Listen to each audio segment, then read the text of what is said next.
अब उसके बाद यूनिफिकेशन ऑफ जर्मनी, थोड़ा सा जल्दी करेंगे भाई, नोट्स में सारी चीजें दे रखी हैं, बस थोड़ा देख लो। 1848 में अभी देखा था, जर्मनी में भी एक ऐसा ही लिबरल मूवमेंट हुआ था जैसा फ्रांस में हुआ, क्योंकि ये एक जगह पे नहीं हो रहा, जो इंपोर्टेंट से है वो हर जगह पे हो रहा, जर्मनी में भी ऐसा हुआ। बट ये इसको दबा दिया गया, जो परसा है ना, परसा जो देश है, मतलब परसा जो एक राज्य था, वहां के जो राजा थे उन्होंने इसको दबा दिया, परसा के राजा ने। अब है ना, नेशनलिज्म वर्ड का दूसरे हिसाब से यूज होने लगा। अब राजा क्या करने लगे, जो जैसे मान लिया परसा है, रसिया, ये क्या करने लगे कि भाई यूनिफिकेशन करेंगे। अब अगर हमें जर्मनी को अपने कब्जे में रखना है तो जर्मनी को यूनिफिकेशन कर दो, जितने भी हिस्से अलग अलग जर्मनी के हैं, अलग अलग छोटे मोटे जो राजा, उनको खत्म करके एक पूरा जर्मनी बनाना है। तो परसा के जो राजा थे उनकी कंबाइंड फोर्सेस ने इसको दबा दिया था।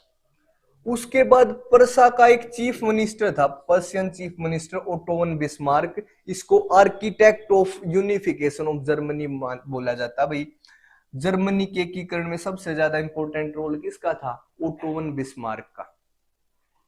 इसने क्या करा, 7 साल के अंदर 3 देशों, ऑस्ट्रिया को हराया, डेनमार्क को हराया और फ्रांस को हराया। ठीक है, परसा ने सोचा कि मैं करूंगा जर्मनी का एकीकरण, और जर्मनी का एकीकरण करके जर्मनी का शासक भी हम बन जाएंगे। सबसे इंपॉर्टेंट रोल ओटोन बिस्मार्क का। इंपॉर्टेंट चीजें बता रहा हूं सिर्फ। 7 साल के अंदर इसने ऑस्ट्रिया से युद्ध करा, डेनमार्क से और फ्रांस से। उसके बाद जनवरी 1871 में परसा का जो राजा William first became the emperor of unified Germany. Germany का एकीकरण होगा 1871 में। पर्शियन जो राजा है विलियम फर्स्ट, ये देखो ध्यान रखना भी, ये 2 4 1 नंबर के क्वेश्चन है इसमें।